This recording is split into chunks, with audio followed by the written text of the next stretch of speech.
ইসরায়েলের নজিরবিহীন হামলার পরই নড়ে চড়ে বসে বিশ্ব নেতারা। তারই অংশ হিসেবে কয়েক ঘন্টার মধ্যেই জরুরি অধিবেশন ডাকে জাতিসংঘ নিরাপত্তা পরিষদ। সেখানে ইরানের বিরুদ্ধে নানা নালিশ তুলে ধরে ইসরায়েল।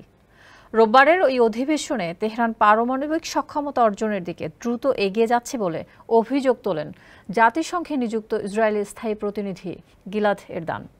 এরদান সতর্ক করে বলেন, এরই মধ্যে ইউরেনিয়ামকে 60% পর্যন্ত সমৃদ্ধ করে ফেলেছে ইরান। পারমাণবিক অস্ত্র তৈরির আর মাত্র কয়েক সপ্তাহ দূরে আছে দেশটি। তার এই জোরালো অভিযোগের পর তবে কি এবার পারমাণবিক ইস্যুতে ফেঁসে যাচ্ছে ইরান? বিস্তারিত জানাচ্ছেন মাহমুদ সোহেল।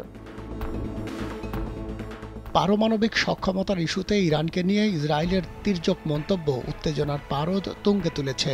দেশ সেরা প্রযুক্তিপূর্ণ শপ স্টারটেক আছে 19 আউটলেট ও 64 জেলায় ডেলিভারি। Visit startek.com.bd। যুক্তরাষ্ট্র, ইসরায়েল সহ ইরান বিরোধী রাষ্ট্রগুলো তৎপর হয়ে উঠেছে। এমন এক বাস্তবতায় ইরানের পারমাণবিক স্থাপনাগুলোতে হামলার আশঙ্কা দেখা দিয়েছে। জাতিসংঘের অধিবেশনের পর এই হামলার আশঙ্কা করেছেন সংস্থাটির পরমাণু পর্যবেক্ষণ সংস্থার প্রধান। তার মতে ইসরায়েলের পরবর্তী টার্গেট হতে পারে এটি। আন্তর্জাতিক পারমাণবিক শক্তি সংস্থা IAEA তাৎক্ষণিক প্রতিক্রিয়ায় জানায়, মঙ্গলবার ইরানি স্থাপনাগুলো আবারও পরিদর্শন করবে তারা। IAEA এর মহাপরিচালক রাফায়েল গ্রোসি বলেছেন, নিরাপত্তার কারণে ইরান রবিবার তাদের পরমাণু স্থাপনা বন্ধ করে দেয়। সোমবার আবার তা চালু করেছে। তবে পরিস্থিতি স্বাভাবিক না হওয়া পর্যন্ত পরিদর্শকরা দূরত্ব বজায় রেখে সাবধানে কাজ চালিয়ে যাবে।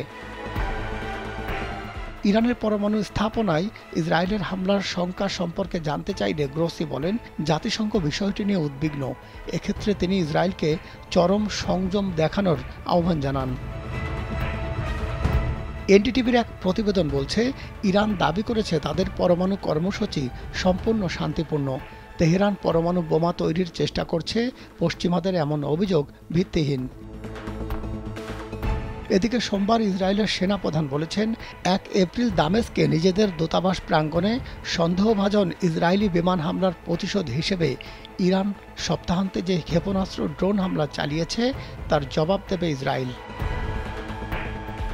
ইসরায়েলের সামরিক বাহিনী IDF এর প্রধান লেফটেন্যান্ট জেনারেল হারজি হ্যালোভি সোমবার হুঁশিয়ারি উচ্চারণ করে বলেছেন, শনিবারের ইরানি হামলার উপযুক্ত জবাব পাবে দেশটি। ইরানি হামলায় ক্ষতিগ্রস্ত নেভাতিম বিমান ঘাঁটি পরিদর্শনকালে তিনি এই মন্তব্য করেন। IDF প্রধান আরও বলেন, ইরান চেয়েছিল ইসরায়েল রাষ্ট্রের কৌশলগত সক্ষমতার ক্ষতি করতে, তবে এমন কিছু তারা আগে কখনো করতে পারেনি। মাহমুদ সোহেল, কালবেলা।